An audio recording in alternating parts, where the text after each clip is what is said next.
Hello class, today we will discuss vitamin and mineral supplements. So before starting, those who are new in my channel, please subscribe my channel and press the bell icon. So start with the vitamins. Vitamins क्या होती हैं? Vitamins जो हैं वो किससे बनी होती हैं? कार्बन, हाइड्रोजन एंड ऑक्सीजन से। जो विटामिन्स हैं उनको हम माइक्रोन्यूट्रिएंट भी बोलते हैं क्योंकि वो हमारी बॉडी में बिल्कुल वेरी स्मॉल क्वांटिटी में प्रेजेंट होती हैं और उनको हम मोस्टली क्या करते हैं, उनके केमिकल नेम है लेकिन हम उनको लेटर से डिनोट करते हैं, लाइक विटामिन ए, के, बी, सी, लाइक दिस। अब मेन फंक्शन क्या होता है विटामिन्स का? ये हमारी हेल्थ को मेंटेन करने में हेल्प करती हैं, किसी भी डिसीज़ से प्रिवेंट करती है, डिसीज़ की कोई भी डेफिशिएंसी से प्रिवेंट करती है। जैसे वेरी वेरी वेरी वेरी क्या आता है, हम हमारे मसल्स में वीकनेस हो जाती है, हार्ट में, नर्व्स में एंड डाइजेस्टिव सिस्टम में। एंड रिकेट्स, रिकेट्स क्या होता है? Softening of the bones.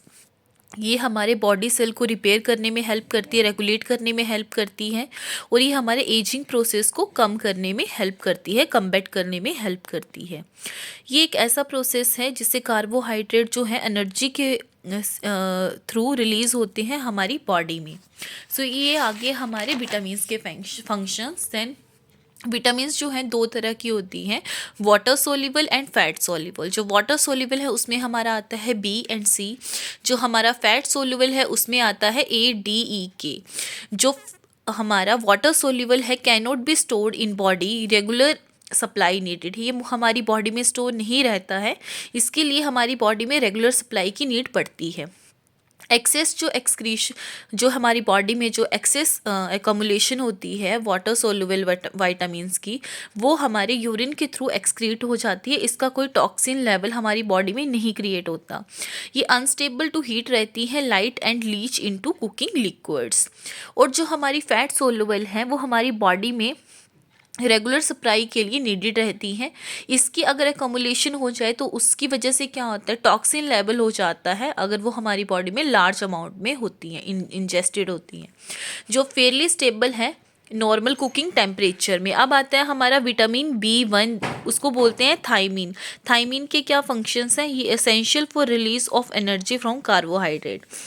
ये हमारी बॉडी में इसलिए ज़रूरी है क्योंकि इसके थ्रू एनर्जी होती है फ्रॉम कार्बोहाइड्रेट। ठीक है, ये हमारे एपेटाइट को मेंटेन करने में और गुड हेल्थ में हेल्पफुल रहता है। ये हमारे नर्वस सिस्टम की नॉर्मल फंक्शनिंग को मेंटेन करने में हेल्पफुल रहता है। अब आते हैं इसके सोर्सेज कहाँ कहाँ से मिल सकता है। Meat, oat meat, meal, breakfast cereals, wheat, fortified white flour, milk, egg, vitamins. इसकी डेफिशिएंसी से क्या हो सकता है? Fatigue, depression, irritability, beri beri, disease of nervous system, vitamin B2, riboflavin. अब आता है हमारा नेक्स्ट वन विटामिन B2 जिसको हम बोलते हैं राइबोफ्लेविन। अब उसका फंक्शन क्या है? उसका फंक्शन है वो metabolism of carbohydrate, protein and fat में हेल्पफुल रहता है, growth, repair, development of the body tissue and healthy skin, eyes and tongue के लिए। इसका प्रिंसिपल क्या है? इसका प्रिंसिपल है कि ग्रोथ प्रमोट करने में हेल्प करता है विटामिन बी कम्प्लेक्स की। सोर्सेज में आता है हमारा ऑफल। ऑफल क्या होता है? जैसे कोई भी heart and other organ of the animal used as a food.